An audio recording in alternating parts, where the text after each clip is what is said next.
alihi wa sahbihi wa mawala. Rabbi shrah li sadri wa yassir li amri wahlul 'uqdatam min lisani yafqahu qawli. Amma ba'du. Bapak Ibu yang dirahmati Allah, alhamdulillah puji syukur kita haturkan kepada Allah Subhanahu wa taala atas limpahan nikmat yang kita terima, iman Islam yang harus kita jaga, dan menjaganya tidak cuma soal akidah tapi juga soal ibadah dan juga soal muamalah. Dan soal muamalah niki Indonesia termasuk yang gagal, dan ini diulas oleh seorang profesor dalam diskusi di Institute for Humanitarian Islam. Profesor Mahmud Erol Khelik asal Turki menyoroti ironi-ironi negara-negara yang dianggap religius namun masih tinggi tingkat korupsinya. Dia menyebut fenomena ini tidak hanya terjadi di Indonesia tapi juga di negara Islam lainnya seperti Maroko dan Turki. Penyebab utamanya menurut profesor itu adalah pemahaman agama yang tidak menyeluruh, karena para ulama dinilai lebih banyak menekankan soal fikih dan ibadah seperti sholat dan puasa, tetapi kurang menyentuh ranah etika sosial seperti larangan korupsi. Bahkan ada pendapat yang keliru mengira bahwa uang korupsi bisa ditebus dengan sedekah dan bangun masjid. Survei dari Pew Research menyebut Indonesia sebagai negara paling religius. Jadi jangan itu berada di negara yang menurut survei lembaga ini sebagai negara paling religius. Namun indeks persepsi korupsi oleh Transparansi Internasional, Indonesia berada di peringkat 99 dari 180 negara, di mana ini menunjukkan kontradiksi antara religiusitas dan korupsi. Bahkan berita terbaru, Alek Nurdin sedang menjalani masa tahanan 9 tahun karena korupsi masjid. Masjid yang anggarane 180 miliar nopo 800 miliar kalau kesupen. Niku duite entek masjidnya ra dadi. Mangkrak. Niki posisinya ditetapkan sebagai tersangka lagi untuk yang ketiga kalinya korupsi pasar, mangkrak juga. Potensi kerugian negara 1 triliun. Makanya Bapak Ibu dirahmati oleh Allah, pas ya kula betul kitab ini. Niku pun dicandai Pak Tejo. Ketok materi abot nggih. Niki abot niki mah.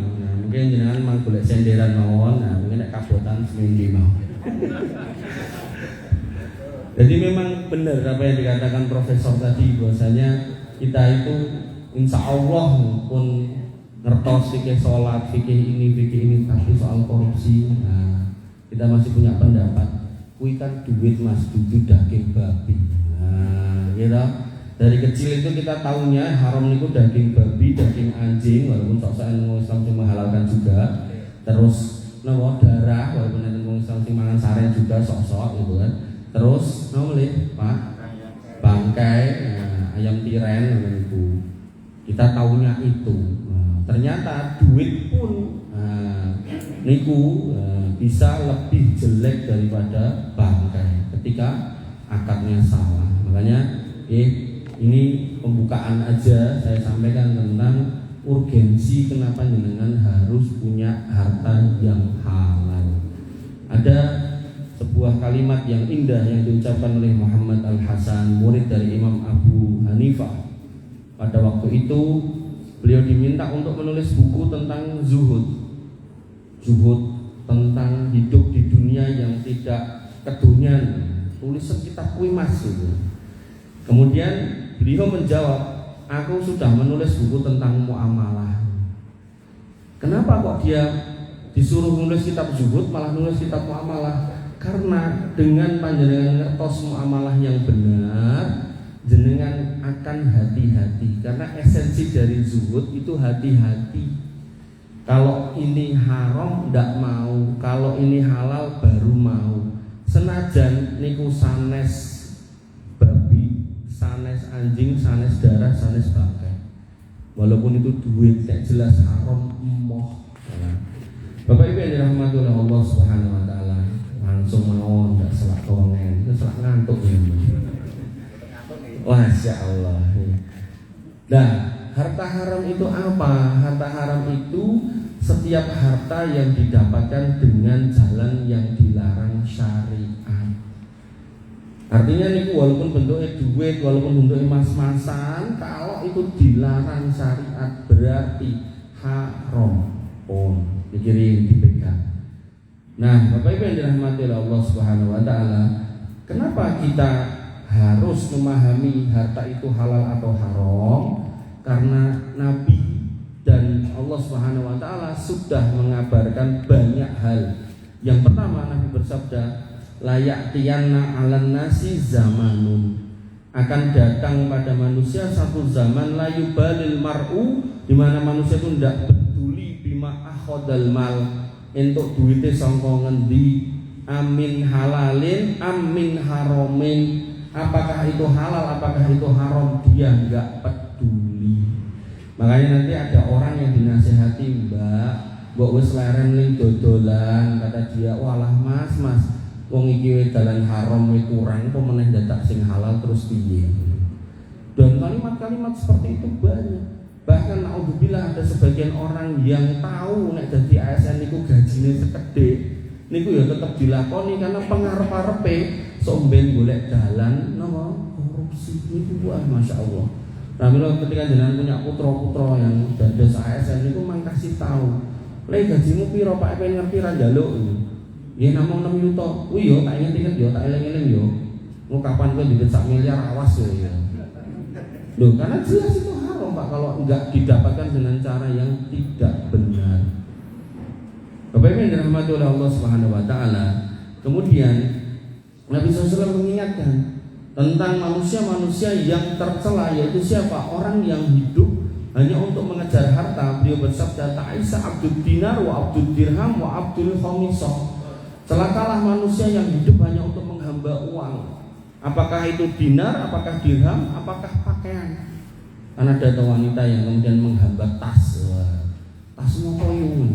Iki lho merek Hermes gitu. Ya wis aku merek nasi kremes ya apa-apa. Isin lah mboten purun nganggen niku. Mesti golek liyane Louis Vuitton, macam-macam lah kula rapal gitu. Nah, makanya Bapak Ibu dirahmati oleh Allah Subhanahu wa taala. Makanya muncullah sosok yang seperti itu dan Allah adab dengan ditenggelamkan ke bumi, namanya Qarun.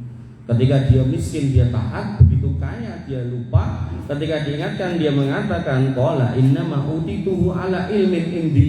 Wah, aku sugih ora mergo rezeki kok Gusti Allah, mergo aku pinter, pitelku dawa. Dekenganku tekan pusat. Networkingku akeh. Koncoku wong hebat-hebat. Padake amor karo kowe wong tipis ngono kuwi. Cepete. Makanya Bapak Ibu yang dirahmati oleh Allah Subhanahu wa taala, Allah sudah menyindir, Nabi sudah mengabarkan. Dan kemudian Allah juga menyebutkan lagi, innalladzina ta'buduna min dunillahi la yamlikuna lakum rizqan fabtaghu indallahi rizqan wa'buduhu waskurulah.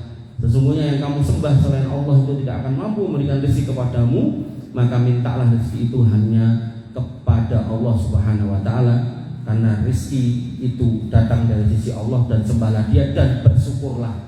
Ini menjadi sinyal bahwasanya seorang muslim harus mengikuti koridor yang diberikan Allah Subhanahu wa taala dalam mencari rezeki.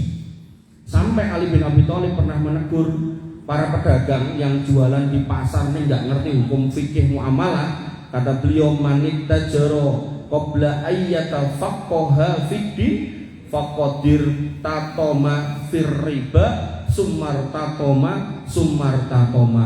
Sapa wonge sing dodolan ning pasar ora ngerti hukum fikih dodolan, fikih jual beli, hati-hati kecemplung ning gone riba, hati-hati kecemplung ning gone riba. Makanya Bapak Ibu yang dirahmati oleh Allah Subhanahu wa taala, zaman dulu itu orang kalau mau jualan di pasar dicek ngerti apa ndak hukum fikih muamalah. Nek sekarang boten, sing penting kuat nyewa kios. Akhirnya yang terjadi saat ini kiai-kiai do ning mall mau ngajeng jalan-jalan mboten blonjo, kiosé do tutup mergo sewone larang gitu. Nggih. Bapak Ibu dirahmati Allah Subhanahu wa taala. Nah, kenapa kita harus menjauhi harta yang haram? Karena disebutkan oleh Allah Subhanahu wa taala, orang-orang yang memakan harta haram itu mendapatkan murka, mendapatkan kondisi di mana dia durhaka kepada Allah dan dinyatakan dia mengikuti jalan syaitan. Allah berfirman pada Quran surat Al-Baqarah ayat 168, ya ayyuhalladzina amanu kulu mimma fil ardi halalan thayyiban. Wahai manusia, makanlah yang halal dan thayyib. Sudah halal masih ditambahi thayyib. Wala tattabi'u khutuwati syaitan. Jangan kamu ikuti jalan setan. Berarti orang yang enggak mau makan yang halal, pilih yang haram, itu mengikuti setan. Padahal setan innahu lakum aduwwum mubin, itu musuhmu yang nyata. Namanya musuh harusnya musuhan, dijauhi bukan malah dikancani. Pramila Bapak Ibu yang dirahmati oleh Allah Subhanahu wa taala. Kemudian Allah juga menyebutkan firman yang serupa pada Quran surat Al-Mu'minun ayat 51 mengabarkan keadaan para nabi, di mana para nabi itu hanya akan memakan yang halal saja. Allah berfirman, ya ayyuhar rusul kulu minat thayyibati wa'malu sholihan. Hai para rasul, makanlah makanan yang thayyib, berarti juga halal, wa'malu sholihan, dan beramallah sholih. Ini menjadi indikasi orang kalau sudah kelebon barang haram biasanya males ibadah. Umpama pun akan ibadah, maka niatnya sudah tidak lillah, tapi li tanggane, li koncone, li kolegane, dan seterusnya. Makanya Bapak Ibu yang dirahmati oleh Allah Subhanahu wa taala, dan kebiasaan memakan harta haram itu adalah akhlaknya orang-orang Yahudi. Padahal kita berteriak ganyang Yahudi, benci Yahudi, perangi Yahudi, dan seterusnya. Tapi kita sebagai muslim mayoritas yang tadi secara survei Indonesia itu negara yang paling religius, justru gak kenal agamanya, tapi malah tanpa sadar mengikuti kelakuan orang Yahudi. Allah berfirman pada Quran surat Al-Maidah ayat 64, wa tara katsiran minhum yusari'una fil ismi wal udwan wa aklihimu suhta. Kamu akan melihat kebanyakan orang-orang Yahudi itu senang berbuat dosa dan bersegera menuju sana, senang menyulut permusuhan, dan senang makan makanan yang haram. Para ulama menyebutkan, disebut makan haram di sini kelakuan mereka senang menerima suap dan senang melakukan transaksi ribawi. Makanya Bapak Ibu yang dirahmati oleh Allah Subhanahu wa taala, Nabi mengancam dengan keras orang-orang yang memasukkan harta haram ke dalam perutnya. Dalam sabdanya, ya Ka'ab ibn Ujrah, wahai Ka'ab bin Ujrah, innahu la yarbu lahmun nabada min suhdin illa kanatin naru aula bih.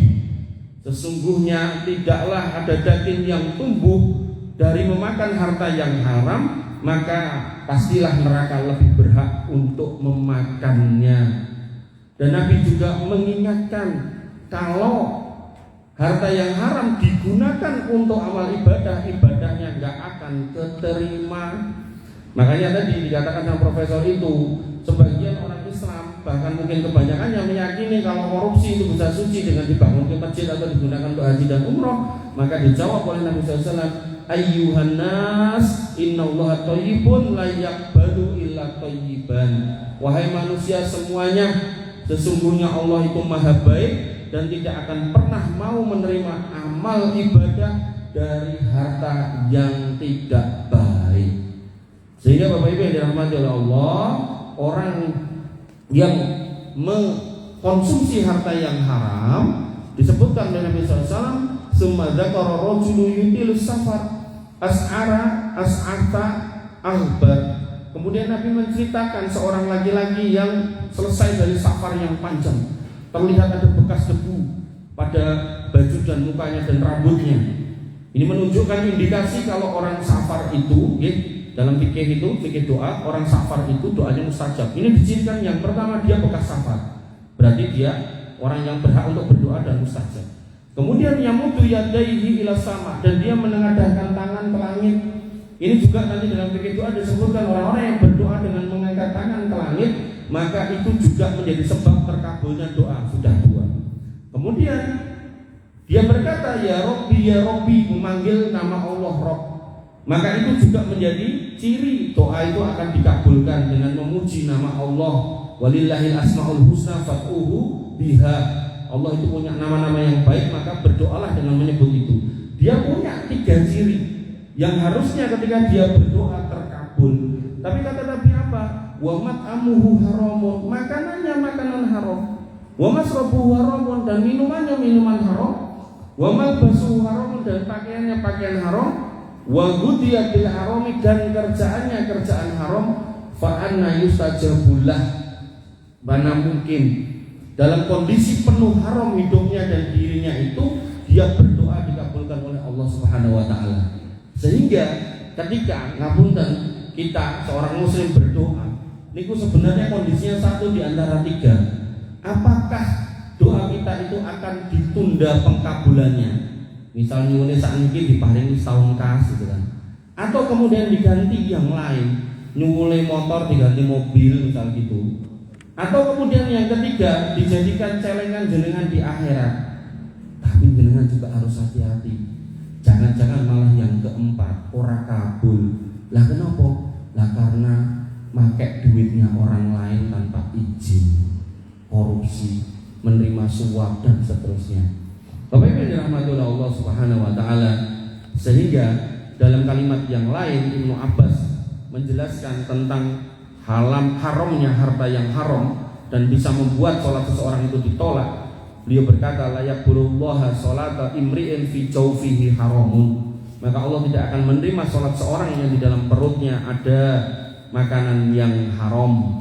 Kemudian Bapak Ibu yang dirahmati oleh Allah Subhanahu wa taala, dalam hadis yang lain Nabi SAW bersabda, la yaqbalullahu sholata illa bitahurin. Sholat itu tidak akan diterima kecuali dengan berwudu. Wala yaqbalu sholat sodakotan min hululin, dan sodakoh dari harta yang didapat dari harta korupsi, maka itu tidak akan diterima oleh Allah Subhanahu wa taala. Dan kemudian dikonfirmasi lagi dengan hadis Nabi SAW yang panjang, idza kharaja rajulu hajan bi nafaqati thayyibatin, ketika seorang laki-laki keluar berhaji dengan harta yang bersih, yang suci, wa wada'a rijlahu fil gharzi, kemudian dia meletakkan kakinya di tunggangannya, fanada, dan dia bersuruh labbaik Allahumma labbaik, labbaik ya Allah, kami penuhi panggilan Engkau. Nadahu munadin minas sama, maka akan dijawab oleh penyeru dari langit, labbaik wa sya'daik, labbaik, penuh kegembiraan atas kedatangan Engkau.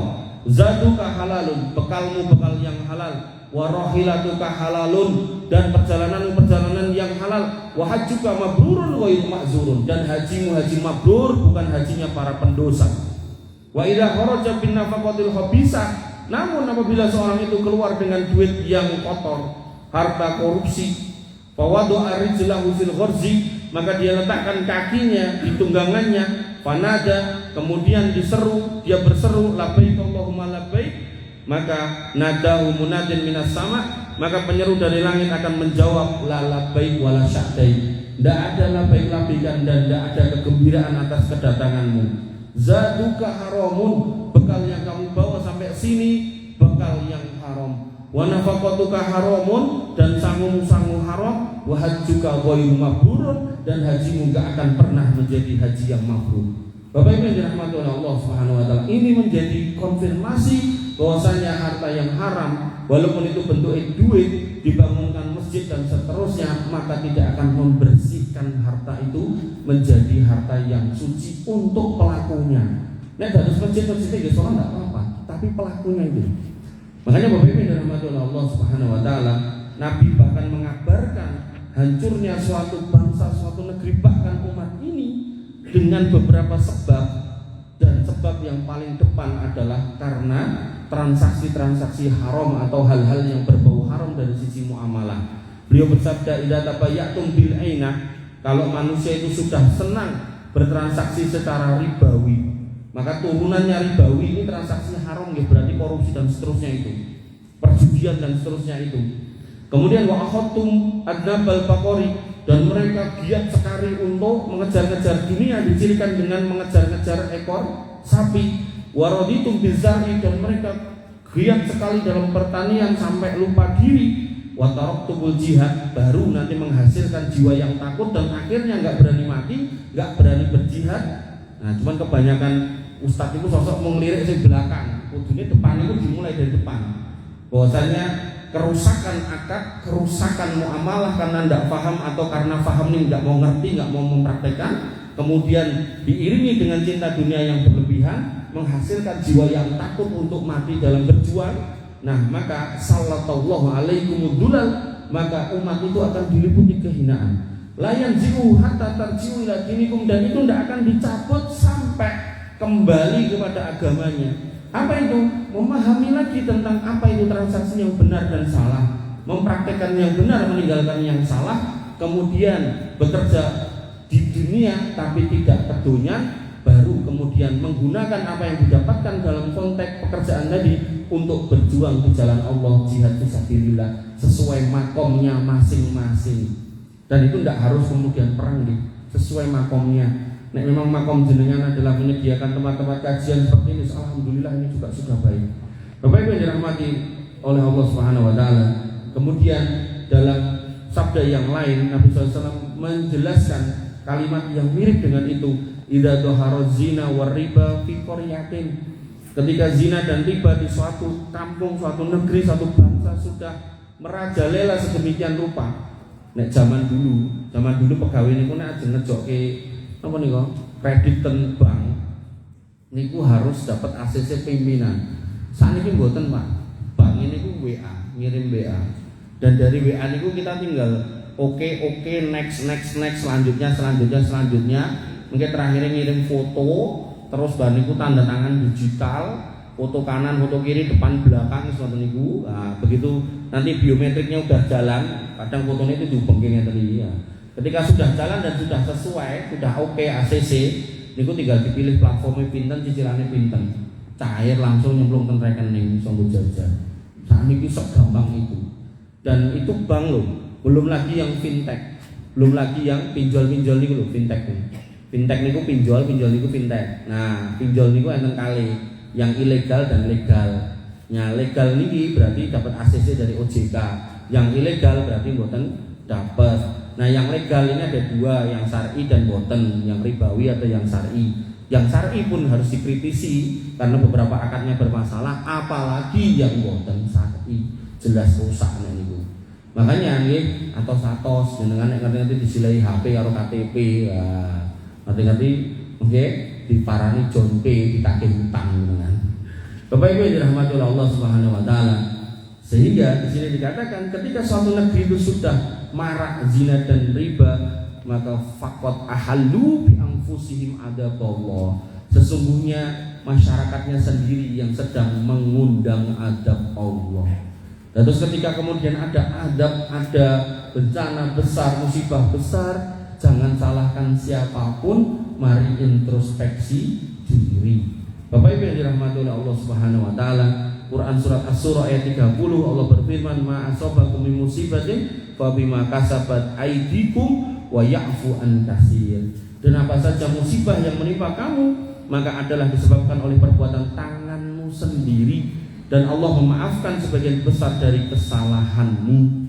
Sehingga Bapak Ibu yang dirahmati oleh Allah Subhanahu wa taala, solusinya agar kita enggak terjebak dalam harta yang haram, agar kita ngerti harta itu halal atau haram, maka kita ikuti apa yang dikatakan oleh Umar bin Khattab, la yabi fi suqina illa man qad tafaqqaha fid-din. Janganlah berjualan di pasar kami ini kecuali mereka yang sudah belajar tentang fikih muamalah. Sehingga panjenengan yang hari ini sholat dan semua sholat, maka jenengan wajib belajar fikih sholat karena jenengan sholat. Nah, begitu pula sebaliknya ketika jenengan hari ini sedang bergelut dengan bisnis tertentu, jual beli motor kah, jual beli tanah kah, jual beli rumah kah, gitu kan, jual beli binatang kah, jual beli nopo kemawon kah, maka belajarlah fikihnya yang jenengan sedang jalani. Tidak harus semua, Pak, tidak harus semua. Yang jenengan lakukan itu loh, jenengan harus ngerti agar apa? Jangan sampai terjerumus dalam akad-akad yang rusak. Kemudian Abu Laith, seorang ulama, mengatakan la yahillu lirajuli ayyastaghilla bil bai' wasyira' ma lam yahfad kitabal buyu. Beliau mengatakan kalimat yang serupa, tidak halal seorang laki-laki yang melakukan akad jual beli selagi dia belum menguasai apa itu fikih jual beli. Pramila dengan yang hari ini saya ulangi lagi, melakukan hal-hal yang terkait dengan transaksi jual beli atau sewa menyewa, maka belajarlah fikih itu. Wah, aku wis tuwek Mas, wis ora sanggup maca-maca ngono kuwi mumet sirahku ngeluh. Iki mbok jelasne ngene aku wis kabotan sirah gitu kan. Nah, maka Muhammad bin Hasan mengatakan wa ala kulli tajirin yahtatu li dinihi tashiba faqihan dayyinan yusawiruhu fi muamalati. Maka hendaknya orang-orang yang hari ini menjalankan bisnis, memegang amanah terkait dengan bisnis, kalau memang tidak sanggup untuk belajar, maka dia wajib didampingi oleh ahli fikih yang paham tentang fikih muamalah. Bapak Ibu yang dirahmati oleh Allah Subhanahu wa taala, dan orang-orang yang beriman akan berhati-hati. Sampai dulu para sahabat perempuan itu mengatakan kepada suaminya, kanat adatun nisa fis salafi kana rajulu idza kharaja min manzilihi, bahwasanya dulu kebiasaan wanita-wanita solihah dulu apabila suaminya hendak keluar rumah untuk bekerja, taqulu lahu imra'atuhu aw ibnatuhu iyyaka wa kasabal haram, maka istrinya atau anak-anak gadisnya akan mengatakan kepada bapak-bapaknya, yaitu jauhilah harta-harta yang haram. Kenapa? Fa inna nasbiru alal ju' wadorri wala nasbiru alan nar. Pak, kami mampu bersabar dari rasa lapar dan bahkan dari kondisi yang membahayakan kami daripada harus memakan harta yang haram, karena kami tidak bisa sabar kalau jenengan ngajak kami masuk neraka. Bapak Ibu yang dirahmati oleh Allah Subhanahu wa taala. Kemudian ulama yang mulia Syekh Utsaimin sampai mengatakan dengan kalimat madama laisa fihi dzulmun wala ghararun wala riba fal aslu as-sihah.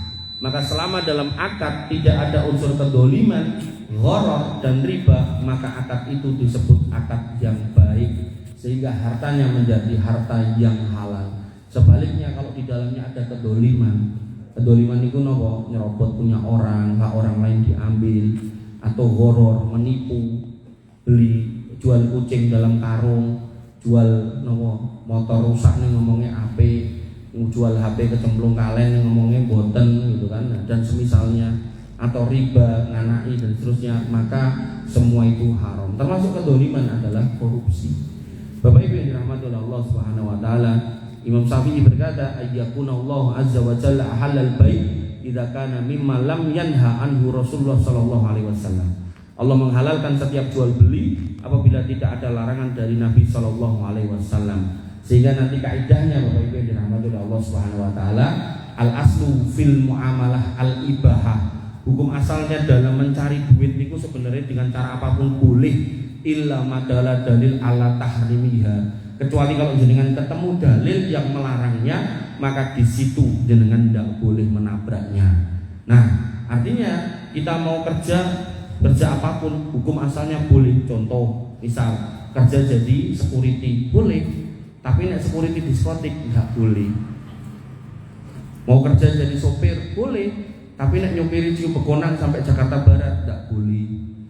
Kerja jadi polisi boleh, polisi ndekengi penjahat nggak boleh. Kerja jadi pejabat boleh, pejabat tapi memanfaatkan jabatannya untuk korupsi tidak boleh. Menjual aset pemerintah untuk memperkaya diri sendiri tidak boleh, dan yang semisalnya. Dan bahkan turunannya itu banyak Pak, dan ini turunannya itu banyak sampai sakmenten ini. Makanya Bapak Ibu yang dirahmati oleh Allah Subhanahu wa taala, mobil niku riyen pengantarnya, nggih, pengantarnya. Intinya nggih, dalam Islam harta itu wajib untuk dicek kehalalannya. Dan terus yang haram itu nggak cuma daging babi, nggak cuma daging anjing, nggak cuma bangkai, nggak cuma darah, nggak cuma homer. Maka semua yang sifatnya duit, kalau didapat dengan cara-cara menabrak larangan dari Allah dan Rasulnya, apakah berbau kedoliman, gharar, riba, tipu-tipu, termasuk korupsi di dalamnya, maka itu hakul yakin 1000% haram. Nggih, dan itu nggih jenengan ndak usah napa istilahnya kepengin. Nah, nanti enten piye niku, Harvey Muiz merugikan negara 300 triliun. Ponise mung 3 tahun. Wah, ngono aku yo gelem ah dipenjara ah. Anggarane sing kek 1 triliun, mboten usah kepengin, Pak. Karena orang-orang itu nanti akan mempertanggungjawabkan setiap rupiah yang dia ambil dengan cara yang tidak benar. Makanya kalau pribadi ini nek entuk duit racet tong ngoten niku gendang tak untal ngene security balik kota niku. Ini Mas, kalau duit 50-50 100 ngoten niku. Jadi kok ngendi Mas? Mbah pokoke ana sing ngelungi ngoten niku. Duit napa niki? Wis pokoke ya, terus pokoke ngoten aku lho ya semua gitu. Gua mulai semua gitu. Makanya Bapak Ibu yang dirahmati oleh Allah Subhanahu wa taala, niku riyen ada yang mau ngejak rame sumonggo. Timbangan tuh. Bingung Mas. Belum nunjukin. Ada lagi? Ada enggak yang mau nanya Pak? Ada. Ini. Monggo Pak. Ini tentang riba dan haram ya. Ini kita mengenai yang kepada masyarakat. Ini sembako dari seluruhnya Indonesia yang kita makan ini, itu hasil riba atau haram oleh transaksi oleh beliau-beliau yang di atas itu. Saya dengan itu pernah baca juga. Nah ini yang tanggung jawab itu siapa? Sembako yang kita makan hasil riba ini saya belum pernah dengar ya Pak. Satu itu saya belum pernah dengar. Kemudian yang kedua, kalau pertanyaannya mungkin begini, negara berhutang kepada tempat negara lain dengan cara riba, nah itu yang bertanggung jawab siapa? Nah itu lebih penak mungkin. Nah yang tadi saya belum pernah dengar kalimat itu. Ini begini, saya ulangi lagi. Kita sudah kerja baik-baik. Ya baik-baik ya, kasih kepada istri. Jadi belanjanya kepada sembako itu. Otomatis kan sembako itu garam saja itu kan sudah nah, itu sudah riba semua. Menggiring. Makanya ini perlu diperjelas. Kalau konteksnya sampai sedetail itu, saya belum pernah tahu gitu. Maka saya nggak berani menjawab. Memastikan kalau semua sedetail itu riba kan itu juga nggak pas. Karena misal bapak saya petani, berasnya langsung didolten peken, bapak saya nandur kacang panjang langsung didolten peken, buat nenten ribanya itu dengan pundut gitu, buat nopo gitu kan. Artinya kan nggak bisa kebiahuyah nonton ibu. Tapi kalau pertanyaannya diganti, misal ada seorang petinggi negeri ini yang kemudian buka utang ribawi, gitu, ke Bank Dunia dan seterusnya, terus sampai 7.000 atau 8.000 triliun itu, nah, terus mungkin setiap satu anak Indonesia lahir sudah punya beban utang 13.500.000 terus gitu kan. Nah ini yang tanggung jawab siapa? Yang tanggung jawab yang tanda tangan. Dan terus ini dengan aman. Ngoten pun rasa digagas sing pun mboten wilayah jenengan. Lha saestu jeneng tanggung jawab sing tanda tangan. Napa melih sakniki sing tanda tangan niku nggih dituntut tentang ijazahnya asli napa palsu niku nek umpama nganti kebukti niku palsu, nganti kebukti palsu niku mungkin berarti napa kemarin-kemarin itu menjadi pemimpin di sini-sini itu enggak sah karena pakai ijazah yang palsu. Berarti dia malah tanggung jawab secara pribadi bukan secara institusi lagi, malah tambah parah meneh. Makanya kan piye carane ya beliau itu kan dijaga oleh orang-orang yang sudah kecipratan tadi itu loh gitu. Ngoten. Ya niku lah monggo jenengan sing nata kalimate. Iki jarang lho di PNS wani ngomong ngene iki siap sesuk dipecat untuk jenengan. Ribon, enten boleh enten. Pun nggih. Nggih, monggo. Siap. Ini biar paham apa betul kan ya ini apa itu? Ribon. Artinya dari Bayaki 2046. Nggih, ribon. Saya katakan ya. Ya Allahu azza wa jalla inilah humu bi ahli ardi adab. Gusti Allah akan menurunkan adabnya ke muka bumi kepada hambanya. Faidana itu setelah Allah itu melihat ila umari orang-orang yang meramaikan buyuti rumahnya, termasuk malam hari ini, pamutakabina fi, yaitu saling bersaudara karena aku, lalu tangfirina bil askar, orang yang minta pada waktu malam, dan soroktu anhum, maka azab itu akan ditangguhkan atau dijawab dari kita. Apakah dari semacam ini termasuk kita harus menghilangkan ada dan sebagainya. Nggih, matur nuwun. Bapak Ibu yang dirahmati oleh Allah Subhanahu wa taala. Nabi SAW itu disebutkan wa ma arsalnaka illa rahmatan lil alamin. tidaklah engkau diutus sebagai rahmat untuk semesta alam. Nah, rahmat di situ maknanya luas. Salah satunya rahmat yang dimaksud adalah keberadaan beliau itu menyebabkan adab pembinasaan sebagaimana umat-umat terdahulu tidak terjadi. Sehingga ketika tadi saya sebutkan ketika zina dan riba sudah merajalela, maka berarti kalian mengundang adab Allah, maka di situ maknanya bukan adab yang sampai menghabiskan orang Indonesia, tapi ada kemunculan gempa terus segala macam di tempat-tempat tertentu. Disitulah kemudian kita diminta untuk introspeksi, kok gempa ramandeg-mandeg, kok tsunami, puting beliung macam-macam. Ini sebenarnya ada apa gitu loh. Nah di situ kita berintrospeksi, tapi adabnya tidak kemudian menghabiskan orang Indonesia semuanya, terus kita diminta introspeksi karena ada potensi dari situ. Dan ini di titik ini gampang kok Pak D. Misal contoh anggarannya nopo stasiun terminal mesti enten zina, mesti enten PSK. Kan pundi-pundi mawon wajib nyebut pundi. Nah, Solo, pundi meleh, meh kabeh ngoten niku. Nah, termasuk yang riba itu bahkan sekarang masuk di HP kita. Kita nonton pengajian niate muncul iklan easy cash, easy money, uang cepat, aku laku, macam-macam. Termasuk Shopee Pay Later. Ibu-ibu niku nek mboten hati-hati niku ngeklik Pay Later randedit sing karepe tuku, apa-apa kok dicicil. Niku riba niku. Makanya pentingnya jenengan juga belajar niku. Mekaten nggih. Terus itu tidak bertentangan dengan hadis tadi. Jadi keberadaan kita insya Allah tidak menyebabkan semuanya binasa, tapi ada potensi kita nggih kecipratan. Pramila nanti dalam hadis yang lain Nabi SAW mengabarkan keadaan orang di akhir zaman, kalian menghindari riba tapi ya tetap kena debunya. Ya contoh kalau misal gajine kalau sampaikan itu enak bank syariah kata TU-nya orang masih ngene gajine bank BPD. Wes tak dan sakit gitu. Nah, solusinya piye niku? Kedah dipindah atau dintekke gitu. Jadi begitu nampa dintekke gitu. Mekaten anten nuwun. Wonten malih cekap. Oh nggih monggo. Pak Tejo. Saya pernah mendapat pertanyaan. Wah, napa niku? Surat ayat Al-Qur'an kan yang diturunkan pertama kali kan Al-Alaq. Tapi kenapa di dalam penyusunan mushaf Al-Qur'an kok tidak sesuai turunnya? Kok tidak dalam penyusunan? Oh maksudnya ditaruh di depan.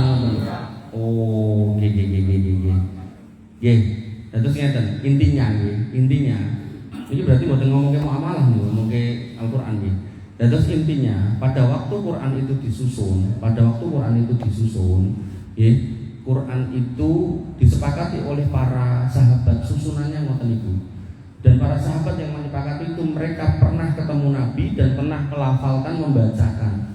Sehingga penyusunannya itu sesuai dengan arahan Nabi Shallallahu Alaihi Wasallam, bukan berdasarkan urutan turunnya. Nah, kok Nabi ngurutke ngoten niku lah, mudeng-mudeng. Sebabnya nopo? Yang jelas pada waktu itu para sahabat itu ijma, tidak ada yang menentang sama sekali tentang pembukuan Al-Quran satu. Karena nanti ada orang yang memprotes, orang Syiah itu memprotes, yang bukunya Utsman, berarti ini karangannya Utsman. Apa meneh tulisannya Mushaf Rasem Utsmani. Rasem niku tulisan, Utsmani niku berarti Utsman. Berarti iki sing nulis Utsman boten. Niku adalah Quran yang memang dihafal oleh para sahabat, yang ditulis di dalam ada yang di batu, ada yang di kayu, ada yang di kulit, ada yang di daun. Nah semua digabungkan, urutannya sudah dimusyawarahkan, tidak ada sahabat yang protes. Nah semua manuskripnya kemudian dibakar, agar kemudian tidak ada seling suruh istilahnya. Nah karena itu terjadi pada zaman Khalifah Utsman, maka itu disebut Mushaf Rasem Utsmani, bukan dikarang oleh Khalifah Utsman, tapi disusun, dibukukan pada zaman Khalifah Utsman. Dan para sahabat tidak ada yang menentang pembukuan itu sampai hari ini, tidak ada, kecuali orang-orang yang fi qulubi marad, orang-orang yang di dalam hatinya ada penyakit niku golek-golek kelemahannya Al-Qur'an. Makanya nanti muncul orang-orang Mu'tazilin, orang-orang Mu'tazilah yang mereka berpendapat Quran itu makhluk, bukan kalamullah. Dan disitulah Imam Ahmad bin Hanbal berpegang teguh dengan prinsip kalau Quran itu kalamullah, bukan makhluk. Kenapa kok disebut kalamullah? Karena itu firman Allah yang mengindikasikan Quran itu benar sejak awal sampai hari kiamat. Berdasarkan firman Allah Subhanahu wa taala, "Inna nahnu nazzalna dzikra wa inna lahu lahafidun."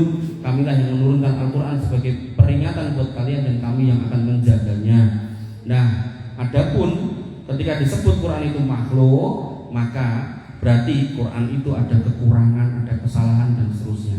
Nah, zaman dulu alirannya namanya Mu'tazilah, sekarang alirannya namanya Islam liberal. Mereka mengatakan Quran itu adalah manuskrip yang perlu dievaluasi, manuskrip yang perlu ditimbang-timbang untuk disesuaikan dengan zaman. Masih sesuaikah dengan zaman atau tidak? Nanti muncul ahli tafsir Indonesia Profesor Dr. Quraish Shihab yang mengatakan, jilbab itu orang nutupi badan, kepala, tapi jilbab kuwi sing penting atine. Nah, manggolek ten toko pundi jilbab ati nek enten. Yo ora enek, atine ku ukurane mboten enten sing ngertos bojo Gusti Allah kok. Makanya dalam bab bojo loro, adil niku soal yang terlihat Pak, mboten soal ati.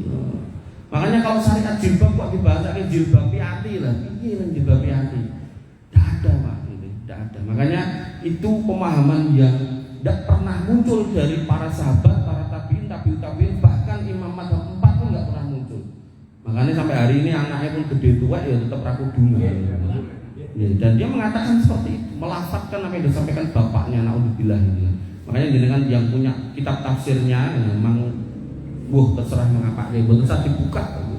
Karena kalau sudah ketemu hal yang disepakati ulama kok bertentangan, padahal ulama itu nggak akan bersepakat di atas kesesatan, kok ini beda dewe. Nah, maka jelas itu keliru dan berpotensi keliru di tempat-tempat yang lain pun. Nah, tidak gue sebutkan jenenge Mas ya, ben cetha Pak. Mungkin nek mboten kula sebutke mungkin jenengan ndak mung grambiang-grambiang ya, meraba-raba. Padahal seneng meraba ya. Monggo yang lain sumangga. Tip, bener enten? Niku ngaco-ngaco biang pripun Bu?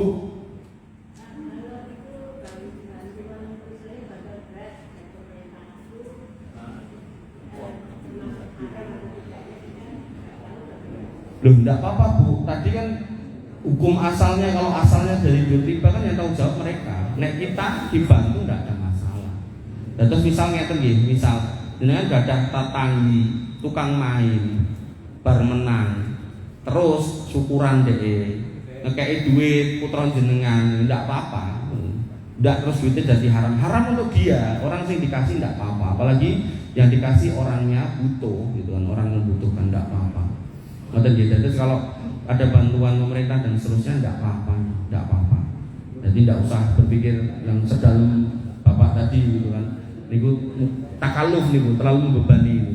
Nah, wonten nggih. Wonten malih. Nggih monggo. Seperti apa itu ada di Al-Qur'an Yunus ayatnya kalau tidak salah 57 atau berapa tuh? Ya ayuhan nas qad ja'akum mau'izah. Ada dan sebagainya bahwa Al-Quran itu ada sebagai terapi atau obat penyakit dalam hati. Yang dimakan penyakit dalam hati itu aslinya apa? Aslinya karena apa? Kalau nantinya orang menyebut dalam hati itu seperti RSUD. RSUD itu ada ria, S-nya itu adalah sum'ah, S-nya itu sombong, ujung dan sebagainya. Katanya itu ada cabangnya itu. Yang aslinya apa ini? Baik, pun tetap. Allah Subhanahu wa taala berfirman, "Yauma la yanfa'u malun wala banun illa man atallaha biqalbin salim." Akan datang hari di mana harta benda dan anak-anak kalian enggak manfaat kecuali kamu datang dengan hati yang sehat, hati yang bersih. Maka hati yang bersih dijelaskan oleh para ulama. Yang pertama, bersih dari kesyirikan, akidahnya tidak menyimpang, baru kemudian bersih dari tadi itu hal-hal yang sifatnya mengganggu akhlak sesama manusia. Termasuk orang yang kotor juga adalah orang yang kemudian memasukkan harta haram kepada dalam dirinya.